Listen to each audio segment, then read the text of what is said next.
বাংলা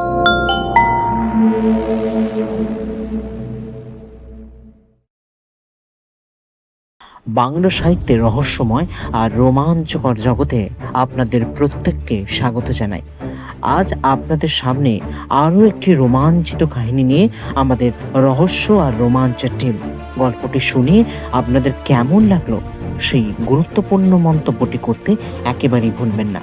সঙ্গে থাকুন আর শুনতে থাকুন রকমারি নতুন নতুন রহস্য সব কাহিনী।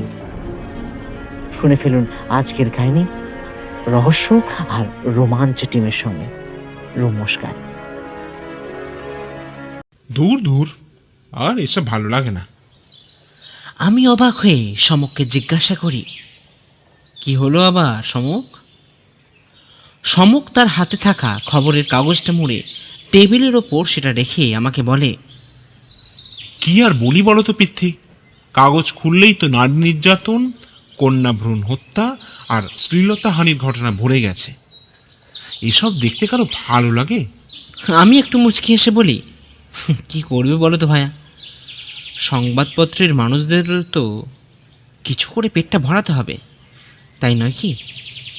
আর তাছাড়া এটাই তো বর্তমান সমাজের অবস্থা ভাই। হ্যাঁ, ঠিকই বলেছ পৃথ্বী, কিন্তু চিন্তার বিষয় হলো এই নারীদের ওপর এই অত্যাচার মেনে নেওয়া যাচ্ছে না ভাই। সমাজকে এটা বুঝতে হবে যে সব নারী নিজের মায়ের বিভিন্ন রূপ। আমি এবার নিজের হাসি চাপতে না পেরে বললাম, তুমি যেটা বলছো সেটা কখনোই সম্ভব নয় সমক, কারণ এই পৃথিবীতে ভালো যেমন থাকবে তেমন খারাপও থাকবে, আর খারাপ যদি না থাকে তাহলে তোমার পেশার পরিবর্তন করতে হবে ভাইয়া। হ্যাঁ হ্যাঁ, হাসো হাসো, একদিন দেখবে আমার স্বপ্নই কিন্তু পূর্ণ হবে। এই বলে সমক নিজের ঘরের দিকে চলে যায়। আমি কাগজগুলো টেবিলে গুছিয়ে রেখে আমার ঘরের দিকে যাব, অমনি কলিং বেলটা বেজে উঠল। আমি দরজা খুলতে যাব, অমনি সমক নিজের ঘরের দরজা থেকে উঁকি মেরে আমাকে বলে, এই পৃথ্বী, ইন্সপেক্টর ভদ্র এলে বলবে আমি ঘুমোচ্ছি। এই বলে সে আবার ঘরের ভেতর ঢুকে যায়। দরজা খুলতে দেখি এক 28 থেকে 29 বছর বয়সের এক যুবক দরজার সামনে দাঁড়িয়ে আছে। আমাকে দেখে নমস্কার জানিয়ে সে বলে, আচ্ছা সমকবাবু আছেন? কিন্তু আশ্চর্যের বিষয় যেটা ঘটল সেটা হলো, ছেলেটার প্রশ্ন শুনে সমক তার গায়ে পাঞ্জাবি গলাতে গলাতে আমার পেছন থেকে বলে ওঠে, না, নেই। ছেলেটি এটা শোনার পর গোবেচারা মুখ করে আমাকে জিজ্ঞাসা করে, নেই? আমি বলি, আরে আছেন আছেন, যে আপনাকে বলল তিনি সমক সেন। ও তাহলে? এবার সমক চশমাটা গলিয়ে আমাকে সরিয়ে বলে উঠল, তাহলে আবার কি? এত কথার কি আছে? হে, এই বলে তার হাত ধরে ঘরে ঢুকিয়ে নেয় সমক। সত্যি সমকের এই সমস্ত শিশুসুলভ আচরণ আমি ওর বন্ধু বলে বুঝতে পারি, কিন্তু এই ছেলেটির মতন নতুন মানুষরা চিনতেই পারে না সমককে। হয়তো সমকও সেটাই চায়। ঘরে তাকে এনে সোফায় বসতে পারে সমক। তারপর তার বিপরীতে একটা চেয়ারে বসে সে, আর আমি গিয়ে বসি সমকের পাশের একটি চেয়ারে। সমক একবার চশমার ওপর দিয়ে ছেলেটির আপাত মস্তক দেখে বলে, তার নামটা কি? ছেলেটি আমতা আমতা করে বলে, আগে ঋষিনাথ মুখার্জি। বেশ, তবে অত বড় নামে আমি ডাকতে পারবো না হে ছোকরা, বরং ঋষি বলি ডাকি। এরপর কিছু একটা ভেবে সমক আবারও বলে, তাই অধম গোয়েন্দাকে দরকার হলো কেন? আসলে আমার বাবার খুব বিপদ সমকবাবু। ও, এইসব কথা শোনার সময় আমার নেই, আসল কারণটা কি ঘটেছে সেটা বলো। ঋষি সামনের টেবিলে রাখা গ্লাস থেকে জল ঢকঢক করে পান করে তারপর বলতে শুরু করলো। আসলে আমার বাড়ি বর্ধমান জেলার একটা ছোট্ট গ্রামে। আমার পূর্বপুরুষ সেই গ্রামেরই জমিদার ছিলেন। আর ছিলেন কেন, এখনো আছেন। গ্রামের বাড়িতে আমি, আমার বাবা শ্রী অলোকেশ মুখার্জি এবং আমার মা শ্রীমতী উষারানী মুখার্জি আমরা থাকি। আর তাছাড়া বাড়ির কাজকর্মের জন্য অনেক রকমের লোক কাজে নিযুক্ত আছেন। গ্রামের জমিদার বাড়ি, তাই বুঝতেই পারছেন বাড়িতে লোকেদের আনাগোনা করার অভাব নেই। কিন্তু মুশকিল হলো। কিসের মুশকিল হে? আসলে গত 6 মাস আগে আমাদের বাড়িতে একটা দুর্ঘটনা ঘটে যায়। এবার আমি বলি, কিরকম দুর্ঘটনা? আমাদের বাড়িতে মায়ের দূর সম্পর্কের এক দাদার মেয়ে আমাদের বাড়িতে থাকতে আসেন। বলা ভালো, থাকার সঙ্গে সঙ্গে বাড়ির কাজ, মায়ের দেখাশোনা আর তোমার ভালোবাসা, তাই তো?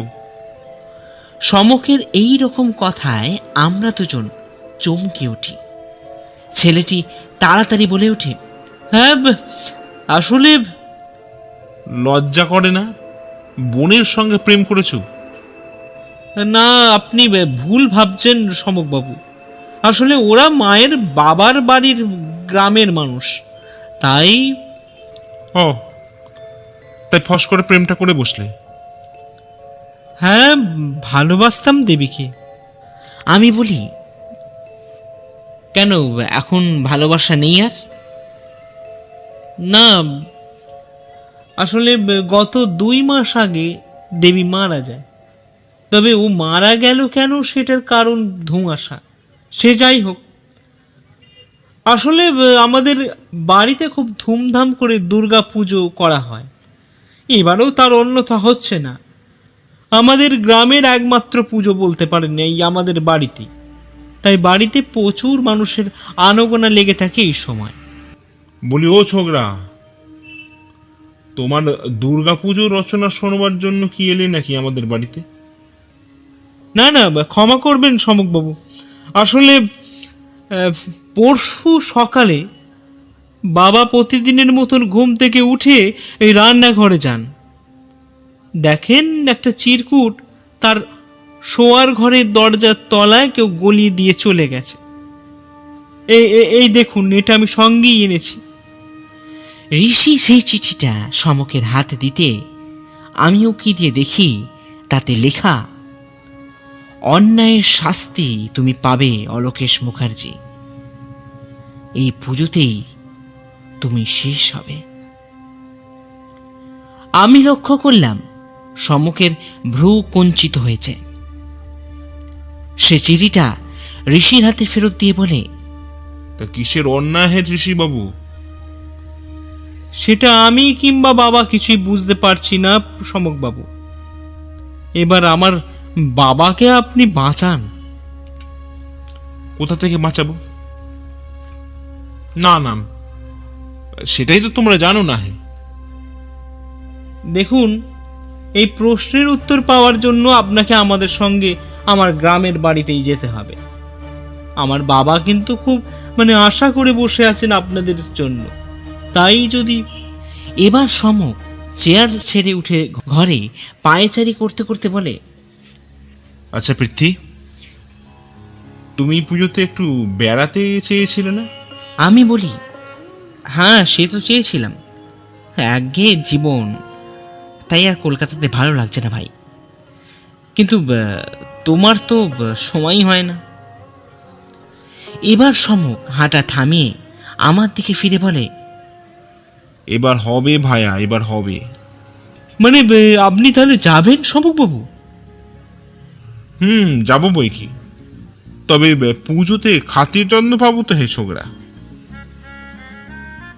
আপনি যে আমাদের উপকার করতে আমাদের বাড়ি আসছেন, সেটাই তো বড় ব্যাপার সমকবাবু। আপনি আসুন না, দেখবেন আপনার যত্নের কোনো ত্রুটি হবে না। আজ 11ই অক্টোবর। আমি আর সমক রওনা দিলাম ঋষির বাড়ির উদ্দেশ্যে। যখন আমাদের গাড়ি ঋষিদের বাড়ির গাড়ি বারান্দায় পৌঁছালো তখন দেখি 10টা বেজে গেছে। গাড়ি থেকে নামতে দেখি এই যে বিশাল ব্যাপার, যতটা ভেবেছিলাম তার চেয়েও অনেক গুণ বেশি ভালো অবস্থা ঋষিদের। এত বড় পেল্লাই জমিদারি বাড়ি এর আগে আমি অন্তত দেখিনি। আমি এবার সব কিছু দেখে সম্মুখকে বলি, এ তো বিশাল ব্যাপার সম্মুখ। সম্মুখ চার দাঁড়িয়ে দেখতে দেখতে বলল, তাই তো দেখছি। ভালোই হলো, রোজগারটা মন্দ হবে না। হ্যাঁ চলো ভাই। আমি সম্মুখের কথার জবাব দিতে যাব অমনি পেছন থেকে একটা আওয়াজ ভেসে এলো, আসুন আসুন সম্মুখবাবু, আমার বাবা মশাই আপনাদের জন্য অনেকক্ষণ ধরে অপেক্ষা করছেন। সম্মুখ সভ্যতার মাথা খেয়ে বলল, কেন? আমি কি কোনো নেতা না অভিনেতা যে আমার জন্য অপেক্ষা করতে হবে? আমি বুঝতে পারছিলাম ঋষি সম্মুখের প্রশ্নে একটু থতমত খেয়ে গেছে। তাই আমি বললাম, আরে তা কেন সম্মুখ, অলোকেশবাবু একটা সমস্যায় আছেন, তাই এখন তার তুমি একমাত্র ভরসা। এখন চলো তো। এই বলে আমি সম্মুখের হাত টেনে ঋষির পেছন পেছন বাড়ির ভেতর প্রবেশ করি। বাড়ির ভেতর ঢুকতেই দেখি বিশাল ঠাকুর দালান, আর আমাদের ঠিক উল্টো দিকে হাত বিশেক দূরেই ঠাকুর দালানে মা দুর্গার অঙ্গরাগ চলছে। সম্মুখ একবার সেদিকে তাকিয়ে দাঁড়িয়ে যায়, তারপর প্রশ্ন করে, আচ্ছা ঋষি, আর তো মাত্র একদিন পুজোতে বাকি, কাল কি ষষ্ঠী, তার মধ্যে সবকিছু প্রস্তুত হয়ে যাবে? ঋষি একটু মুচকি হেসে বলে, হ্যাঁ সম্মুখবাবু, আমাদের মা দুর্গার প্রতিমা পঞ্চমী মানে আজকেই প্রস্তুত হয়। আর এখন চলুন বাবার কাছে যাওয়া যাক। এই বলে আমরা তার পেছন পেছন সেই দালানের বাম পাশে থাকা সিঁড়ি দিয়ে দোতলায় উঠি। বাড়িতে চাকর বাকরের কিন্তু কোনো অভাব নেই। দোতলায় উঠে সিঁড়ির বাম পাশে একটা ঘরে আমাদের নিয়ে যায় ঋষি। ঘরে ঢুকতে দেখি এক বয়স্ক ভদ্রলোক স্টাডি টেবিলের সামনে দাঁড়িয়ে একটা বই নিয়ে নাড়াচাড়া করছেন। বুঝতেই পারলাম ইনি হলেন তথাকথিত জমিদার অলোকেশ মুখার্জি। ঋষির ডাকে নিজের সম্বিত ফিরে পেয়ে ভদ্রলোক দেখেন আমাদের দিকে। ভদ্রলোকের চেহারায় যথেষ্ট জমিদারি ভাব প্রকাশ পায়। জমিদারি ভাব আরও স্পষ্ট হয় ওনার মুখের পেল্লায় গোঁফ দুটো থাকার জন্য। ঋষি এবার আমাদের পরিচয় করিয়ে দিতে ভদ্রলোক সম্মুখে বলেন, আসুন আসুন, নমস্কার, আপনাদের অপেক্ষাতেই ছিলাম। এই বলে আমরা যথাস্থানে আসন গ্রহণ করি। আমি আর সম্মুখ বসলাম একটা সোফায়, আর আমাদের ঠিক উল্টো দিকে অলোকেশ বাবু, আর তার ঠিক পাশেই দাঁড়িয়ে রইল ঋষি। অলোকেশ বাবু এবার বললেন, আশা করি আপনারা সবই শুনেছেন ঋষির মাধ্যমে। আসলে এই ব্যাপারটা নিয়ে আমি খুবই চিন্তিত এবং কি করব সেটা বুঝতে পারছিলাম না, তাই আপনাকে খোঁজ দিতে বলি। এবার আপনি ভরসা সম্মুখবাবু। সম্মুখ এবার প্রশ্ন করে, আপনি কি অন্যায় করেছেন অলোকেশ বাবু? ভদ্রলোক সামান্য মুচকি হেসে বলেন, সেটা আমি কি করে বলি বলুন তো, আমার তো সেরকম কিছু মনে পড়ে না। এবার দেখুন আপনি কিছু খুঁজে বার করতে পারেন কিনা। সেটা তো করবই, তবে আমি অন্যায়ের সঙ্গে কিন্তু আপোষ করি না। বেশ, আপনারা বরঞ্চ এখন নিজেদের ঘরে গিয়ে একটু বিশ্রাম নিন, তারপর না হয়। আমরা অলোকেশবাবুকে বিদায় জানিয়ে সেখান থেকে বেরিয়ে আবারও দোতলায় বারান্দায় বেরিয়ে আসি। এরপর ঋষি 3 তলার একটা ঘরে আমাদের নিয়ে আসে। সেখানে 2টো খাট, একটা আলমারি আর একটা টেবিল। সব কিছুই এত পরিষ্কার এবং যত্নশীল যে দেখলেই অবাক হতে হয়। ঋষি এবার বলে, মানে আচ্ছা সম্মুখবাবু, এটা আপনাদের ঘর, আপনারা একটু রেস্ট করে নিন, পরে আপনাদের সঙ্গে কথা হচ্ছে। এই বলে সে সেখান থেকে চলে যায়। সম্মুখ এবার ঘরের জানলার সামনে দাঁড়িয়ে একটা সিগারেট ধরিয়ে বলে, পৃথ্বী, সব জট পাকিয়ে যাচ্ছে ভাইয়া। আমি বলি, হ্যাঁ সেই তো লাগছে। তাহলে এখন কোথা থেকে শুরু করবে সমক? সময়ের অপেক্ষা ভায়া, সময়ের অপেক্ষা। আর চারিদিকে মানুষদের লক্ষ্য করতে হবে, বলা যায় না কোথা থেকে কি ক্লু পাওয়া যায়। সেটা তো তুমি ঠিকই বলেছ, তবে শুরু কোথা থেকে করবে সেটা কি ভাবলে? দেখি, আপাতত বাড়িটা ভালো করে ঘুরে দেখতে হবে একবার। দুপুরে খাওয়া দাওয়া শেষ করে আমি, সমক আর ঋষি চলে আসি ঠাকুর দালানে প্রতিমার কাছে।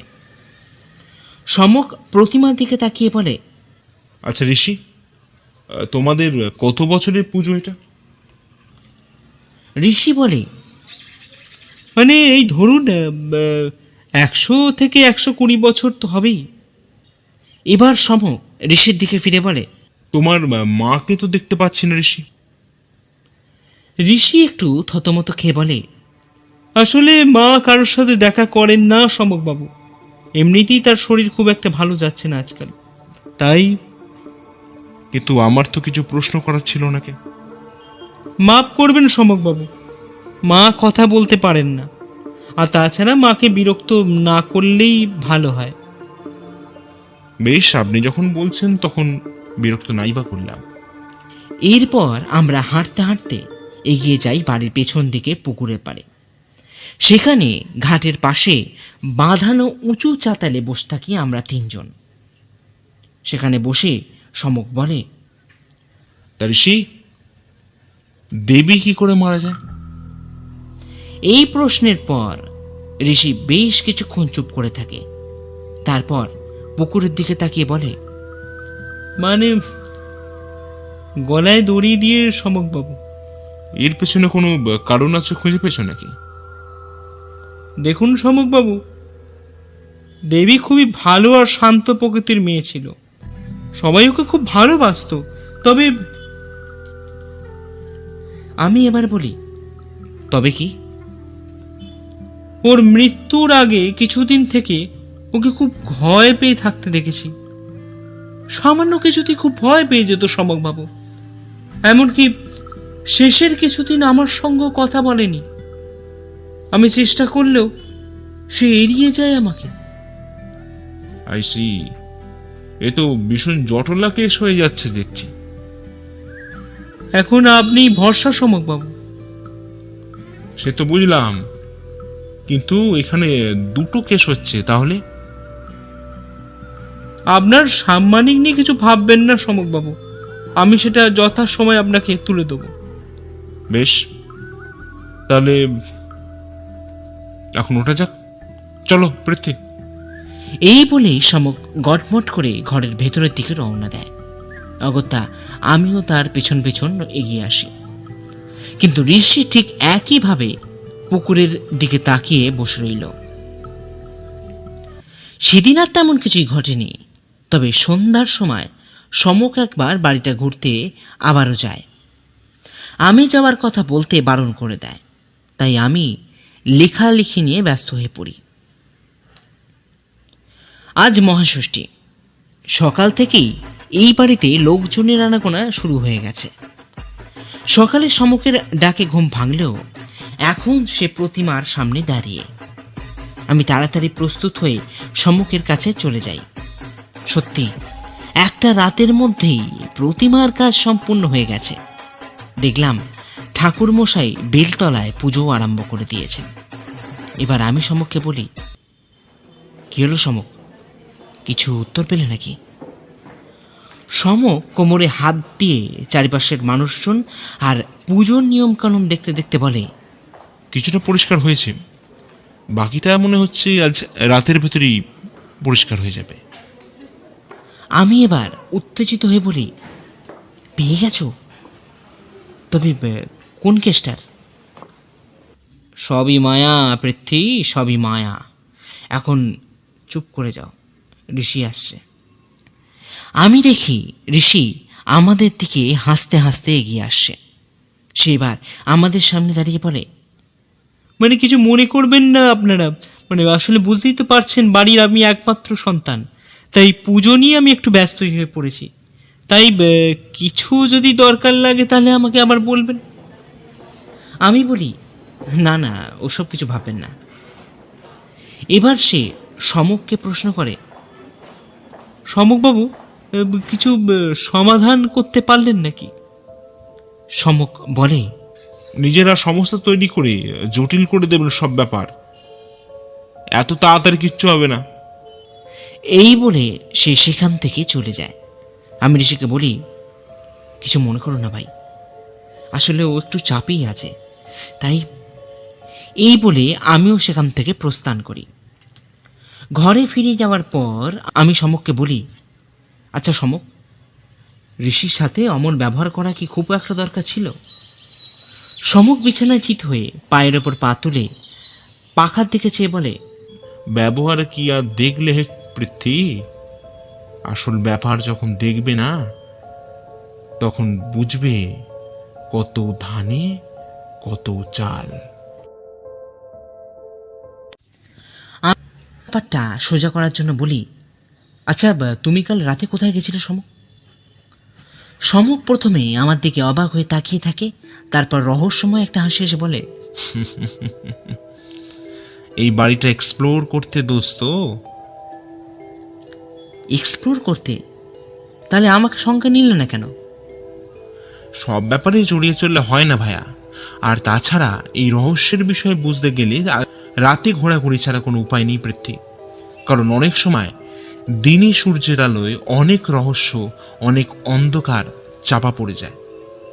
কিন্তু যেখানে আমাদের খেলা অন্ধকারকে নিয়ে, সেটা রাত ছাড়া উপায় নেই পৃথ্বী।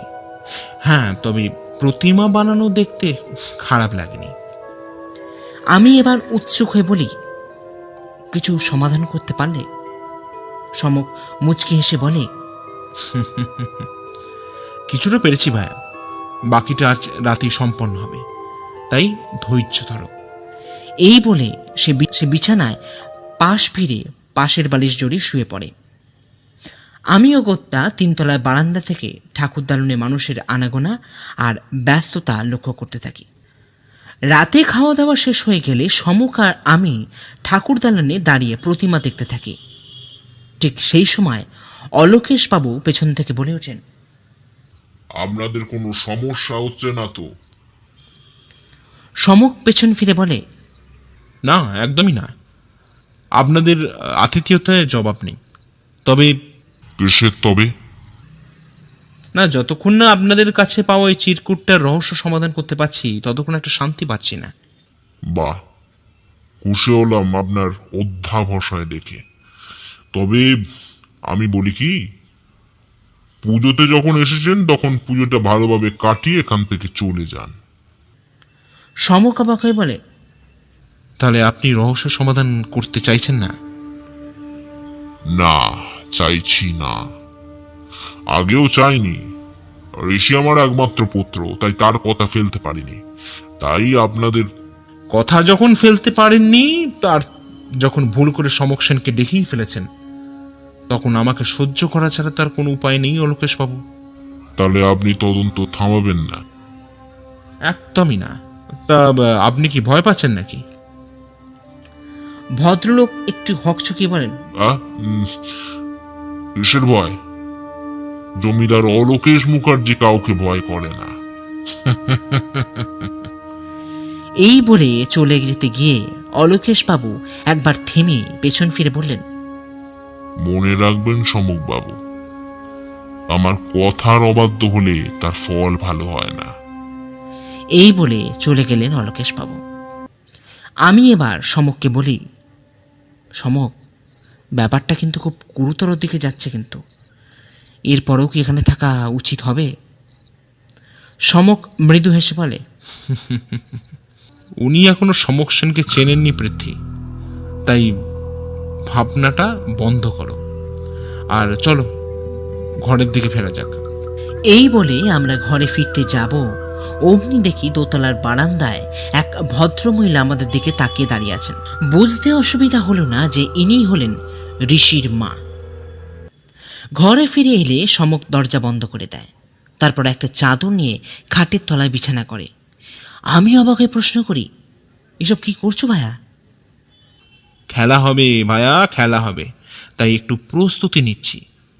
আজ রাতে আমরা খাটের তলায় শোবো, আর বিছানায় দুটো পাশবালিশ রেখে চাদর ওপর দিয়ে চাপা দিয়ে দাও, যাতে বোঝা যায় আমরা বিছানায় শুয়ে আছি। আমিও তাড়াতাড়ি সমকের কথা মতন কাজ শুরু করে দিই। তারপর সমক ঘরের দরজা খুলে দেয়, ঘরের আলো বন্ধ করে দেয়। এরপর আমরা খাটের তলায় বিছানায় শুয়ে পড়ি। এরপর যে কখন ঘুমিয়ে পড়েছি মনে নেই। হঠাৎ ঘুমটা ভাঙল একটা আওয়াজে। তখনও রাত্রি।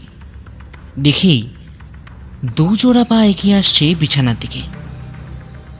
আমি চেঁচিয়ে সমককে ডাকতে যাব, অমনি সমক তার হাত দিয়ে আমার মুখটা চেপে ধরে, ইশারা করে আমাকে কথা না বলতে বলে। আমি চুপ করে যাই। সমক যেটা ভাবছিল আজ রাতে আমাদের সঙ্গে ঠিক সেটাই ঘটছে। তারা একে একে ছোঁড়া নিয়ে আঘাত করতে লাগলো বিছানার ওপর রাখা পাশের বালিশের ওপর। সত্যি ভাবলে কাঁটা দিয়ে ওঠে গায়ে। যদি ওই জায়গায় আমরা থাকতাম তাহলে কি অবস্থা হতো। গর্বে আর সম্মানে আমার বুকটা সমকের জন্য ভরে গেল। বাকি রাতটা যে কি করে কাটলো তা বোঝানো যাবে না। ভোর রাতেই আমার ঘুম লেগে যায়। পরদিন সকালে যখন ঘুম ভাঙে তখন দেখি সমক আমার পাশে নেই। সে গেল কোথায়? আমি এদিকে সেদিকে ফিরে তাকাতে দেখি একটা চিরকুট সমকের বিছানার পাশে রাখা আছে। সেটা খুলে দেখি তাতে সমক লিখে গেছে, আমি যতক্ষণে ফিরবো ততক্ষণ লুকিয়ে থাকবে। খেলার লাস্ট মিনিট চলছে পৃথ্বী, তাই সব সময় প্রস্তুত থাকবে। ঘড়িতে তখন সকাল 7টা বাজে। তলায় পুজো মণ্ডপের প্রস্তুতি দেখে মনে হয় কলা বউ স্থান সবাই গেলেন। আমি এখনো লুকিয়ে আছি খাটের তলায়। জানি না সমক কখন এসে আমাকে এখান থেকে উদ্ধার করবে। মনে সংশয় আর প্রাণের মায়া, ভীষণ অসহায় লাগছিল নিজেকে। সে শুয়ে শুয়ে এসব ভাবছি, ঠিক সেই সময় ঘরে আবারও কিছু লোক প্রবেশ করলো। আমার প্রাণটা ভয় শুকিয়ে যেতে লাগলো। কি করবো আমি? এবার ওরা জানতে পেরে যাবে যে কাল রাতে খাটে আমরা কেউ শুইনি। আর যেটা ভাবলাম ঠিক সেটাই হলো। ওরা বুঝতে পেরে খবর দিতে বাইরে চলে গেল। আমি ঠিক করলাম চুপি চুপি কেটে পড়াই শ্রেয়। তাই খাটের তলা থেকে বেরিয়ে খুব সাবধানতার সঙ্গে ঘরের বাইরে পা রেখেছি, অমনি মাথার ওপর একটা সজোরে কিসের আঘাত লাগলো। আমি অজ্ঞান হয়ে পড়লাম। যখন জ্ঞান ফিরল তখন দেখি আমার সামনে 3জন গুন্ডার মতন লোক দাঁড়িয়ে আছেন। আমি কিছু বলতে যাব, অমনি পেছন থেকে একটা গলার আওয়াজ ভেসে এলো, তোমার বন্ধু কোথায় হে? আমি পেছন ফিরে দেখি অলোকেশ বাবু এক পাতে বন্দুক আমার দিকে তাক করে চেয়ারে বসে আছেন। আমি এবার বলি, আমি জানি না। ভালোই ভালোই বলে ফেলো হে ছোকরা, না হলে আমার বন্দুকের গুলির আঘাতে তোমার মৃত্যু অবশ্যম্ভাবী। বললাম তো আমি কিছু জানি না। বেশ, এবার ওপরে যাওয়ার জন্য প্রস্তুত হয়ে নাও। এরপর অলোকেশ বাবু মা দুর্গার কাছে করজোড়ে প্রণাম করে বললেন, মা, এই অবোধ শিশুকে ক্ষমা করিস মা। জয় মা। আমি একটু সাহস জুগিয়ে বললাম, সমক সেন নিজের বন্ধুকে একলা ফেলে চলে যায় না অলোকেশ বাবু। আমাকে মারার পর পরের গুলিটা আপনি আপনার জন্য রেখে দেবেন, কারণ সমক আপনাকে ছাড়বে না। এরপর অলোকেশ বাবু আমার কপালে বন্দুক ঠেকিয়ে যেই ট্রিগার চাপবেন, অমনি একটা গুলির আঘাতে অলোকেশ বাবুর হাত থেকে বন্দুকটা ছিটকে পড়ে যায়। আমি মুখ ঘুরিয়ে দেখি সমক সদর দরজার সামনে দাঁড়িয়ে আছে, আর তার সঙ্গে আছে পুলিশ। সমকে বা অলোকেশ বাবুর দিকে বন্দুক তাক করে বলে, অলোকেশ বাবু, আপনি ঘুঘু দেখেছেন কিন্তু সমক সেনকে দেখেননি। খুব বড় কথা বলছিলেন না? আপনার লজ্জা লাগে না একটা বাচ্চা মেয়েকে? সমকের পেছনে ইতিমধ্যে কলাবউ কাঁধে নিয়ে উপস্থিত হয়েছেন ঋষি। সে এবার অবাক হয়ে বলে, মানে এসব কি হচ্ছে সমক বাবু? আর বাচ্চা মেয়ে মানে? আপনি প্রথমে কলাবউকে যথাস্থানে রাখুন, তারপর সব গুছিয়ে বলছি। এখন ঠাকুরদালানি সমক, আমি, ইন্সপেক্টর সাহা, অলোকেশবাবু, ঋষি আর দুজন কনস্টেবল বসে আছেন। সমক এবার মা দুর্গাকে প্রণাম করে বলতে শুরু করে, জয় মা, আমাকে সাহস দাও মা। আসলে ঋষি, এখন যে কথাগুলো তোমাকে আমি বলবো সেগুলো অত্যন্ত ঘৃণ্য আর লজ্জাজনক, তাই বাকি লোকেদের বার করে দিয়েছি এখান থেকে। তুমি আমাকে অলোকেশ বাবুর দেওয়ার অযাচিত একটা চিরকুট রহস্যের সমাধান করতে দাও। কিন্তু এখানে আসার পর যা জানতে পারি, তারপর ভাবছি এখানে না এলেই ভালো করতাম।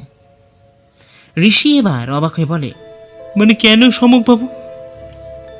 হঠাৎ করে এরকম কথার মানে কি? আপনার প্রেমিকা তো অন্তঃসত্ত্বা ছিল, সেটা আপনি জানতেন না? ঋষিকে দেখলাম মুখটা নিচু করে বসে থাকতে। তারপর বলে, হ্যাঁ, কিন্তু বাবার সাথে এই কেসের কি সম্পর্ক সমক বাবু? আছে আছে, কারণ দেবী আপনার বাবার সন্তানের মা হতে চলেছিলেন ঋষি। ঋষি চেয়ার ছেড়ে দাঁড়িয়ে বলে, মানে এ কি সব বলছেন সমক বাবু? আপনার মাথা ঠিক আছে তো? আছে আছে, আপনি এবং আপনার বাবা একটা নিরীহ মেয়েকে যেভাবে অত্যাচার করেছেন, তার শাস্তি ফাঁসি হওয়া উচিত। কিন্তু দিনের শেষে আপনি অন্তত তাকে বিয়ে করার আশ্বাসটুকু দিয়েছিলেন। কিন্তু অলোকেশ বাবু দিনের পর দিন ওই বাচ্চা মেয়েটার সম্মান হরণ করেন, তাকে তিলে তিলে নরক যন্ত্রণার দিকে ঠেলে দেন। অবশেষে একদিন জানতে পারেন যে দেবী মা হতে চলেছেন, তাও আবার আপনার বাবা অলোকেশ মুখার্জির ঔরসে। এটা শোনার পর অলোকেশ বাবু নিজেকে ধরে রাখতে পারেন না এবং খুন করেন ফুটফুটে একটা মেয়ে দেবীকে। কিন্তু এসব কথা আপনি জানলেন কি করে? আপনার মায়ের থেকে। উনি সব কিছু জানতেন, কিন্তু স্বামীর অত্যাচারে স্বীকার করতেন না, তাই মুখ বন্ধ করে রেখেছিলেন। এবার সমক অলোকেশবাবুর দিকে ফিরে বলে, আপনার লজ্জা করে না একটা কন্যা সম মেয়েকে মৃত্যুর দিকে ঠেলে দিতে? আপনি তো তার পিতার সম। আপনি কি করে তাকে আপনার রসনা তৃপ্তির অঙ্গ করে নিলেন? ছি! পুলিশ অলোকেশবাবুকে ধরে নিয়ে যাওয়ার পর আমি সমককে বলি, সমক, এবার চলো, এখানে আর আমার ভালো লাগছে না ভাই। সমক এবার আমার দিকে ফিরে মুচকে এসে বলে, এটাই বর্তমান সমাজের অবস্থা ভায়া। তুমি আমাকে 3 দিন আগে সকালবেলা বলেছিলে না, তুমি ভালো হওয়া মানে এটা নয় যে তোমার সঙ্গে সবকিছু ভালোই হবে আর তোমার আশেপাশে সব মানুষই ভালো। আসলে কি বলতো, ভালো আর খারাপের বিচার করার বোধটা এখন মানুষ হারিয়ে ফেলেছে তার প্রবৃত্তির করাল গ্রাসে। আমি বললাম, একটা ফুলের মতন মেয়েকে কতটা কষ্ট পেতে হয়েছে বলো তো ভাইয়া। সমক এবার বলে, জানি দেবীকে খুব কষ্ট পেতে হয়েছে, কিন্তু এখানে তোমার কিংবা আমার কিছু করার ছিল না ভাইয়া। যেটুকুন আমাদের সাধ্যের মধ্যে ছিল সেটুকুন আমরা চেষ্টা করেছি। এখন এসো পৃথ্বী, জগৎজননী মা দুর্গার কাছে প্রার্থনা করি, জাগো মা, তুমি জাগো। দেখলাম ঋষির মা ঠাকুর দালানে শঙ্খ বাজাতে শুরু করলেন।